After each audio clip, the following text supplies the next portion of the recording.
Luisi y Sinaí para la clase.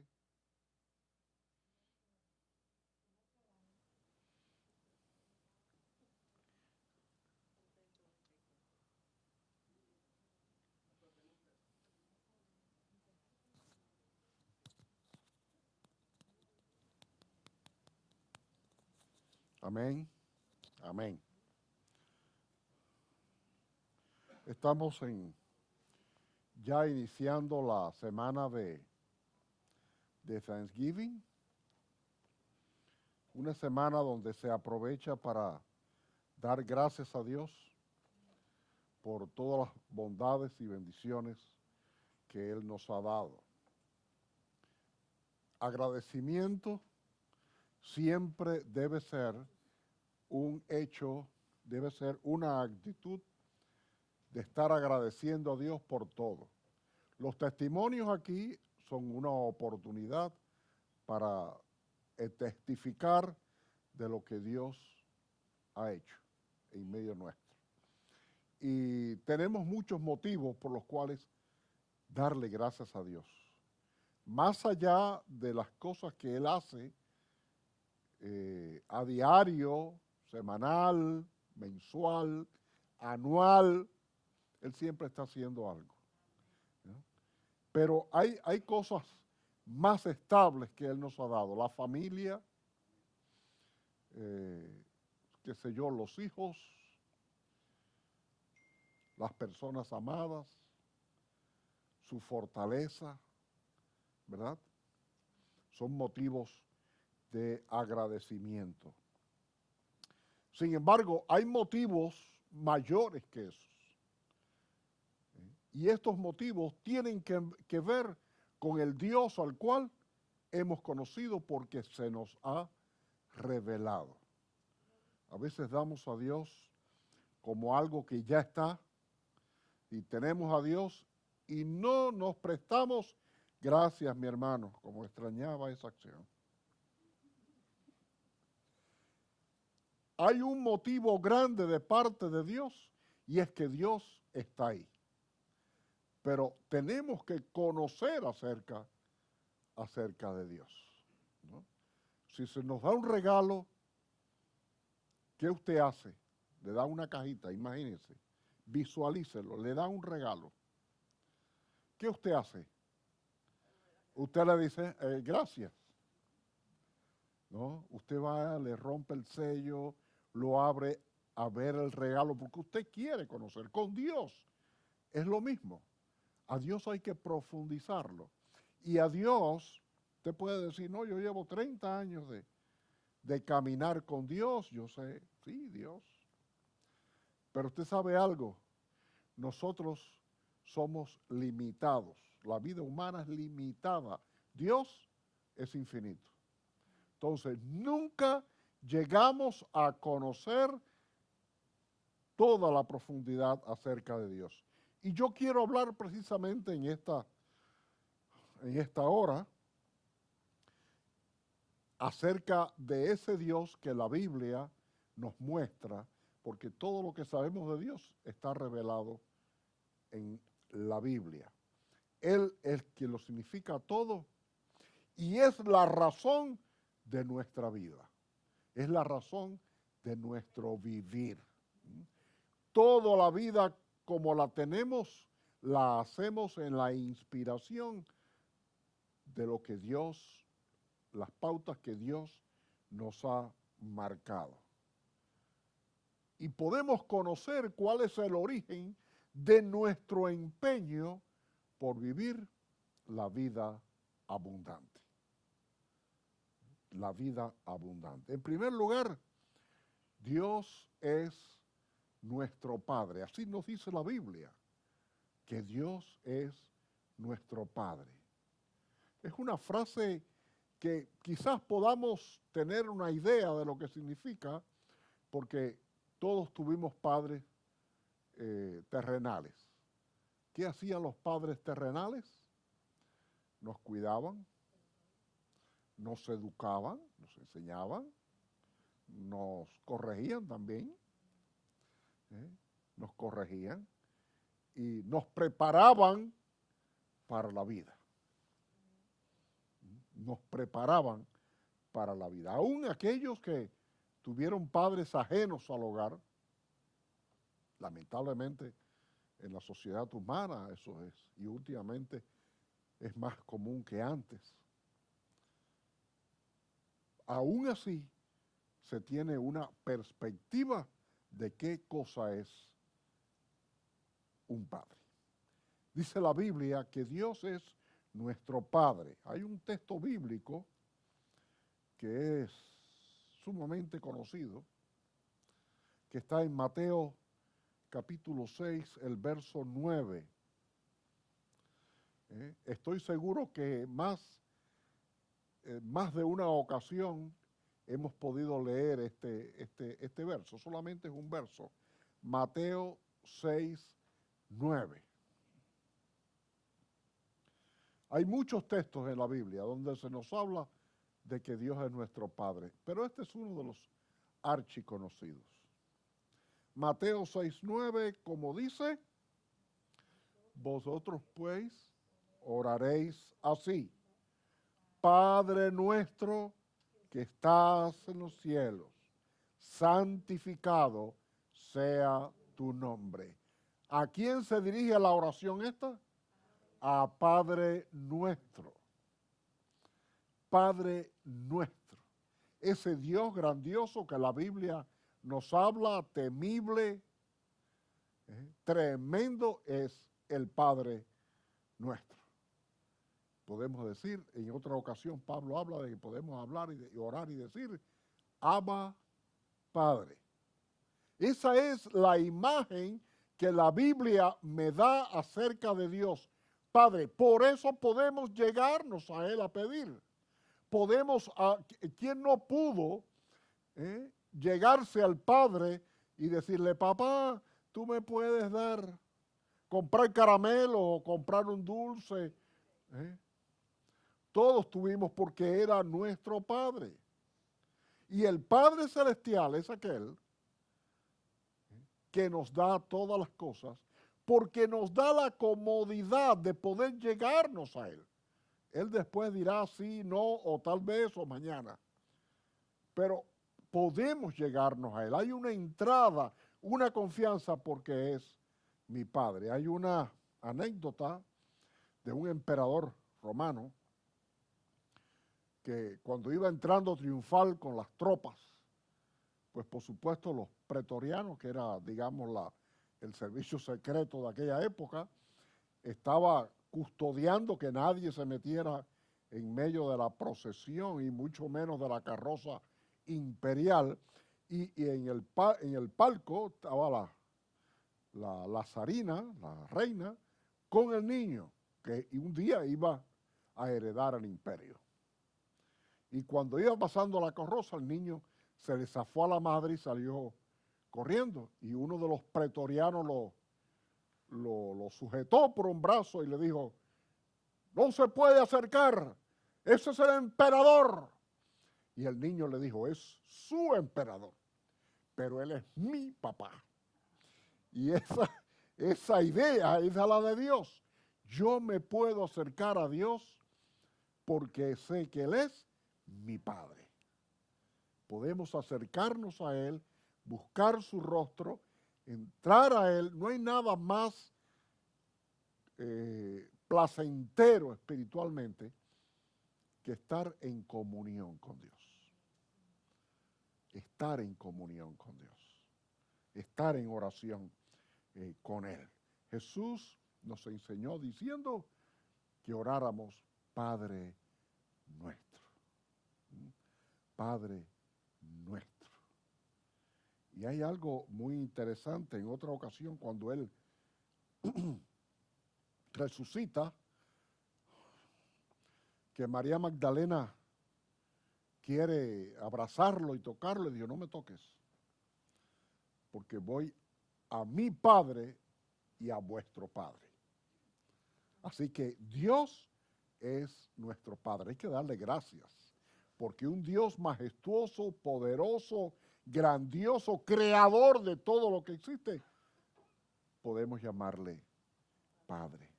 En el Antiguo Testamento se nos ofrece la idea de Dios en varios conceptos que quizás puedan estar resumidos en la idea del Padre. En el Antiguo Testamento se le empezó a llamar, antes de que incluso se le empezara a llamar Jehová ni nada de eso, por ejemplo, se le comenzaba a decir como el Shaddai. El Shaddai significa Dios Todopoderoso. En hebreo la palabra El era Dios. Era una abreviatura de Dios. El Shaddai, Dios Todopoderoso. También se le llamaba, aunque aquí un poco menos, con menos frecuencia, el Olam. El Olam significa Dios eterno. Nos está hablando de que él, cuando decimos el Shaddai, que Dios es todopoderoso, es decir, todo lo puede. Cuando hablamos de el Olam, Dios es eterno. No hay manera de terminarlo. Nada lo puede eliminar. También se habla de el Roi. Significa Dios ve. No hay nada que podamos ocultar de Dios. No hay nada que tengamos que Él no lo vea. En medio de nuestra necesidad, cualquiera que ésta sea física, espiritual, emocional, Dios lo ve. En una de sus enseñanzas Jesús le decía a sus oyentes, vuestro Padre Celestial sabe. Sabe. Y algo con el cual a Abraham se refería siempre a Dios, una frase de Abraham, era el Elión. El Elión significa Dios Altísimo, aleluya, alabado sea su nombre. Él es el Elión, Dios Altísimo, porque Él, además de nuestro Padre, es todopoderoso, es eterno, Él todo lo ve, Él puede ver mi necesidad antes que yo se lo pida, y Él es altísimo. La palabra altísimo nos habla de algo que es mucho más alto que cualquier cosa alta que haya. Yo en Cuba, el edificio más alto que yo veía era el Hilton y el Fox allá en La Habana. Estaba viendo unos videos de Dubái. Dios mío, qué edificios más altos, ¿no?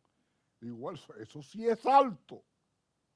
No el Hilton de La Habana ni el Fox. Esto sí es edificio alto. Bueno, en medio de todas las cosas, por muy alto que sea un personaje, por muy alto que sea una situación, por muy alta que sean las circunstancias, ¿en quién voy a confiar? En aquel que es más alto que todo. Por eso es el Elión, Dios Altísimo. ¿No es digno, mis hermanos, de estar agradecidos por tener esta relación? La otro motivo de agradecimiento que nos muestra la Biblia es que a través de Cristo somos salvos. Una muchacha en una ocasión allá en mi país, donde yo estaba de pastor, me decía, yo no entiendo qué tiene que ver que alguien que mataron hace 2000 años tenga que ver algo conmigo ahora. Dios nos ha salvado. Nos ha salvado. Si vamos a Lucas, el capítulo 2 de Lucas, el verso 11,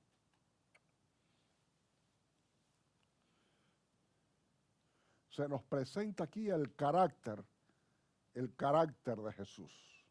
Lucas 2:11, que dice, que os ha nacido hoy en la ciudad de David ¿un qué? Un Salvador, que es Cristo el Señor. Un Salvador. Por eso se le puso Jesús, porque Jesús, o Joshua, como se le dice en hebreo, Joshua, a veces yo digo Yeshua, Yeshua era en arameo, Joshua en hebreo, significa Salvador. Jesús es nuestro Salvador. El papel de Jesús con nuestra vida era reconciliarnos, porque el pecado nos hizo rebelarnos contra Dios, porque eso es lo que hace el pecado. El pecado nos aparta de Dios. Es como el que tiene una enfermedad. La enfermedad nos aparta, nos separa, nos margina de un funcionamiento normal. Entonces hay que atacar la enfermedad. El pecado nos revela de Dios, nos aparta de Dios.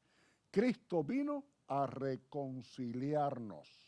Por eso aquí en Lucas se le llama nuestro Salvador, porque Él salvará a su pueblo de nuestros pecados.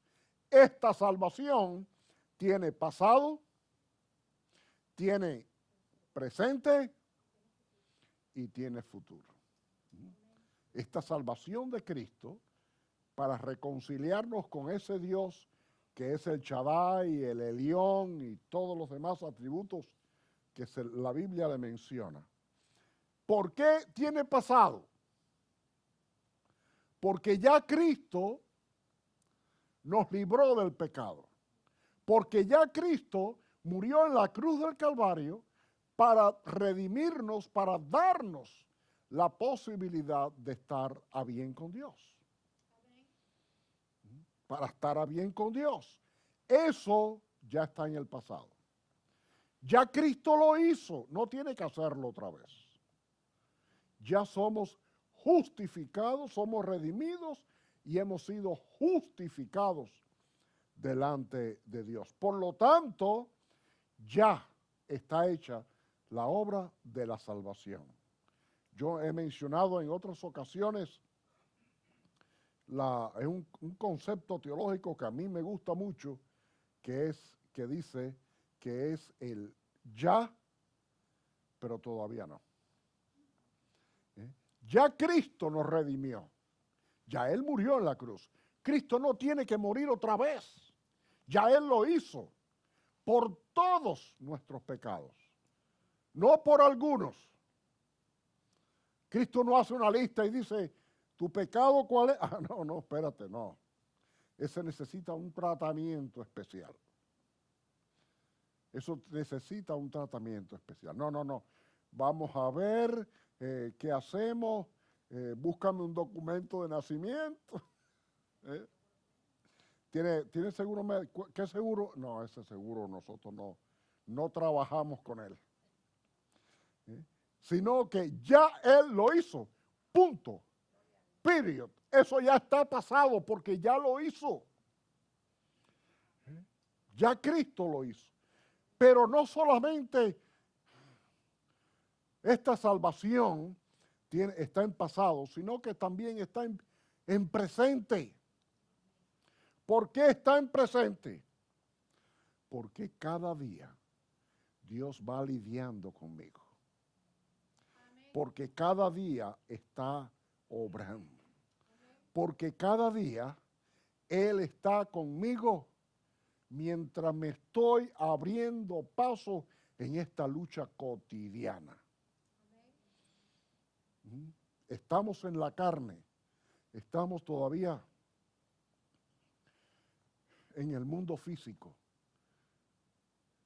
y tenemos que ir caminando. Y cada día Dios tiene que ir lidiando y perfeccionándonos.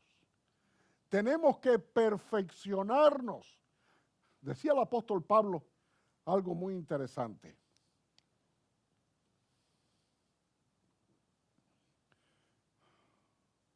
No pretendo haberlo alcanzado, sino que olvidándome de lo que queda atrás, prosigo al blanco. Prosigo. No hemos llegado todavía. El día de hoy es un día de lucha y un día en que Dios tiene que estar tratando conmigo, porque hay cosas que Dios todavía necesita cambiar. Ya soy salvo, pero la salvación todavía se está realizando. Por eso el concepto ese de ya, pero todavía no. Entonces, tiene pasado y tiene presente, porque Dios obra en el presente también.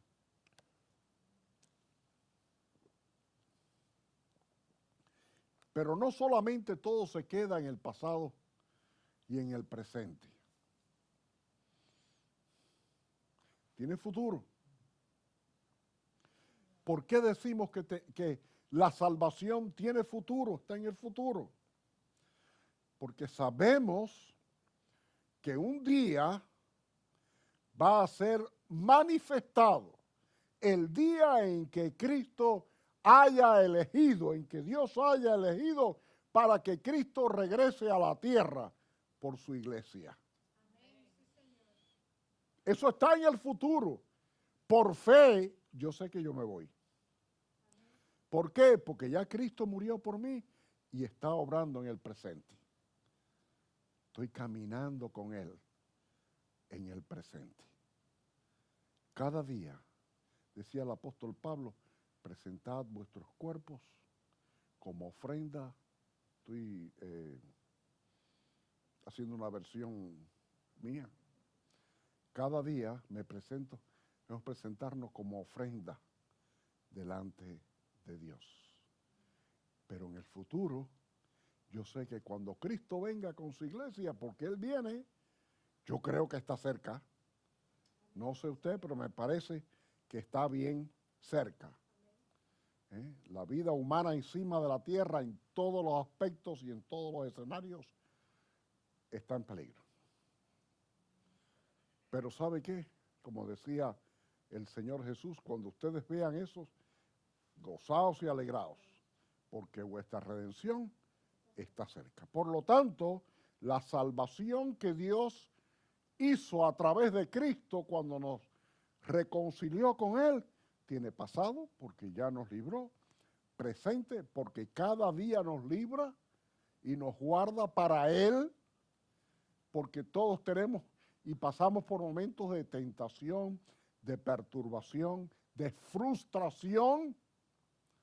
Él nos va librando y Él va luchando con nosotros, pero que hay un futuro glorioso, que es parte de esa salvación, cuando todo sea consumado. Y el tercer motivo para dar gracias a Dios es por la fortaleza que Él nos da a través del Espíritu Santo. Si no fuera por el Espíritu Santo, solo no pudiéramos prevalecer, no pudiéramos. No es posible. Si analizamos la vida tal y como la vemos, no es posible. En Juan 14, 26,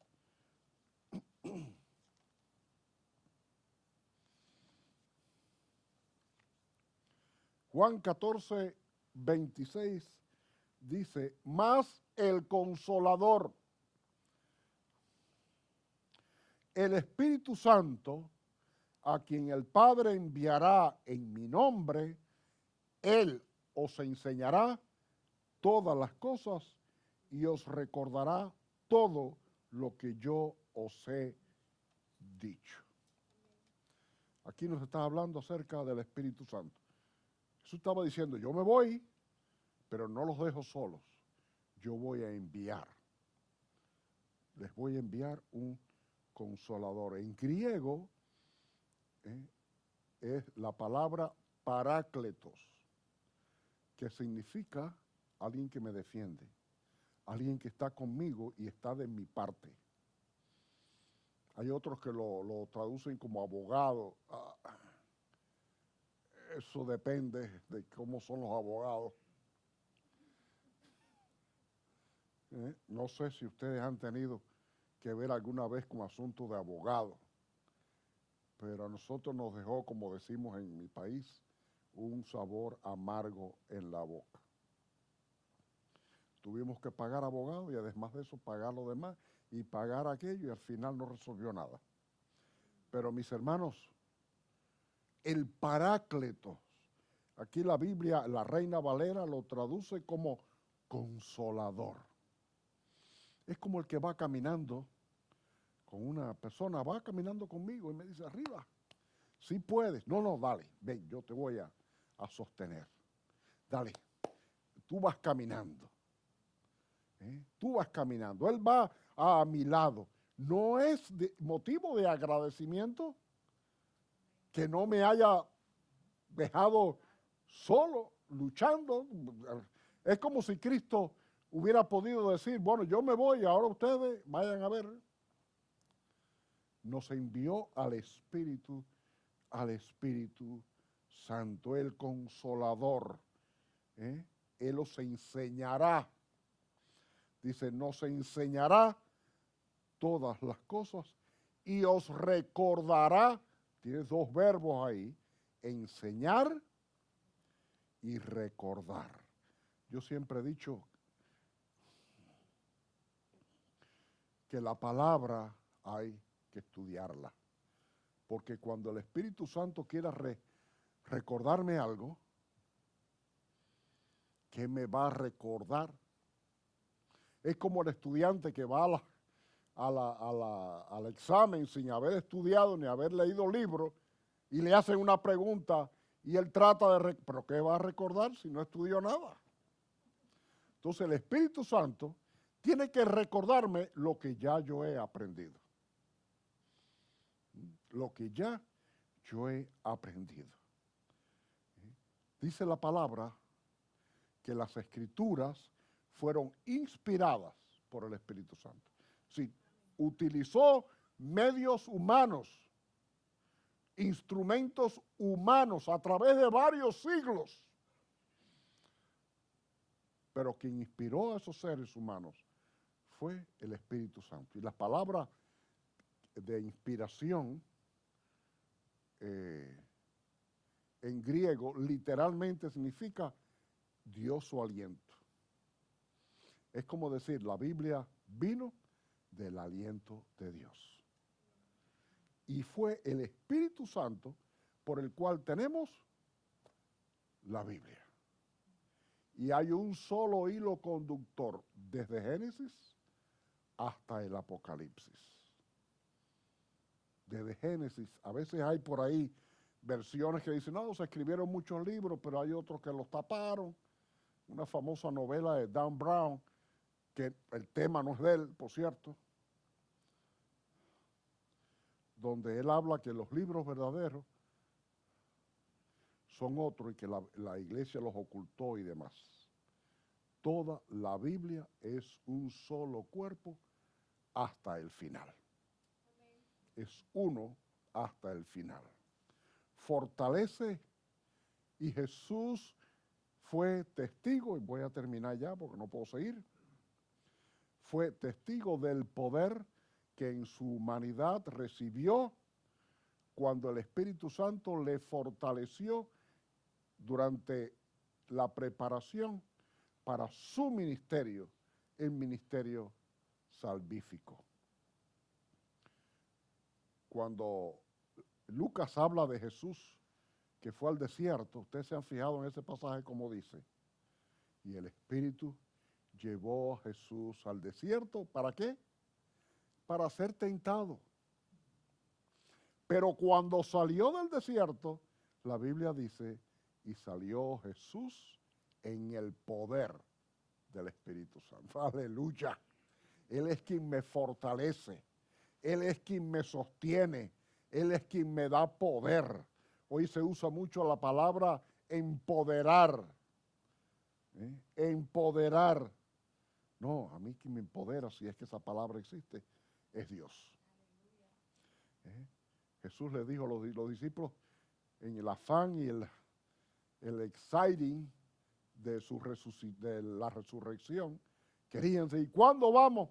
Dice, no, no, no, no, usted se queda en Jerusalén hasta que haya venido sobre ustedes el Espíritu Santo. El Espíritu Santo capacitó a la iglesia con su presencia y con los dones que les daba autoridad y poder para realizar su ministerio. Y en tercer lugar, Él nos dirige a través de toda la voluntad de Dios en la palabra. Cuando dice aquí, Él os recordará, es porque me va a dirigir. Muchos testimonios que he vivido y he visto en otros, en que dicen que cuántas veces querían una respuesta, se acordaron de un pasaje bíblico. Porque el Espíritu Santo les estaba recordando acerca de lo que tenía que hacer. Él nos dirige, es nuestra guía, es nuestra dirección. Por lo tanto, también en nuestra vida debemos dar gracias a Dios por el Espíritu Santo. Amén. Así que, mis hermanos, cuando nos preguntemos qué debo agradecer a Dios, además de todas las mercedes que Él nos brinda, agradezcamos que nos ha permitido tener una relación con Él. Vamos a terminar cantando un himno.